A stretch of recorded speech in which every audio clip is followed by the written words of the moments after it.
تخلص من البلغم عند أطفالك نهائياً بأفضل علاج طبيعي يمكنك تحضيره اليوم. لهذه الوصفة نحتاج إلى بصلة حمراء، سنزيل الجزء العلوي وبمساعدة ملعقة سنزيل الجزء الأوسط. يتمتع البصل بخصائص مطهرة ومذيبة للبلغم بفضل مكوناته الكبريتية، بالإضافة إلى تأثير مضاد للالتهابات، بالإضافة إلى تأثير الكيرسيتين المضاد للالتهابات، مما يجعله فعالاً ضد مشاكل الجهاز التنفسي مثل نزلات البرد والتهاب الشعب الهوائية والربو.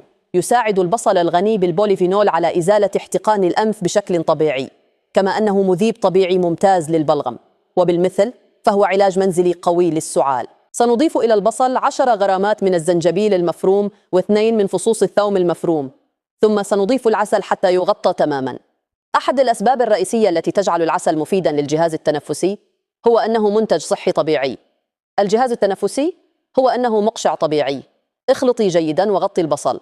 اترك الخليط يرتاح لمدة 12 ساعة في مكان بارد ومظلم. إذا وصلت إلى هذا الحد من مشاهدة الفيديو الخاص بنا فهذا لأنك تحبه حقاً، لذا اترك لي الرسالة التالية أدناه: أحب البصل، لإرسال رسالة ترحيب خاصة جداً لك. يمكنك بعد ذلك استخدامه.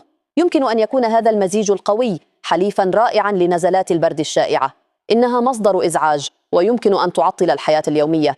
يعد استخدام العلاجات الطبيعية مثل العسل والزنجبيل والثوم خياراً رائعاً لتخفيف الأعراض بأمان وفعالية.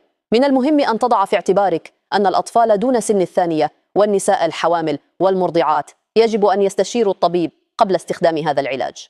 النصائح التي نقدمها لك هنا هي مكمل لصحتك. تلعب الوصفات المنزلية دوراً مهماً في تعزيز الصحة، حيث تستخدم مكونات طبيعية وبأسعار معقولة ذات فوائد مثبتة. تنتقل هذه الوصفات من جيل إلى جيل، وغالباً ما تستفيد من الموارد المتاحة في مطابخنا. يمكن أن يكون استخدام هذه الحلول الطبيعية طريقة فعالة للعناية بصحتك على أساس يومي.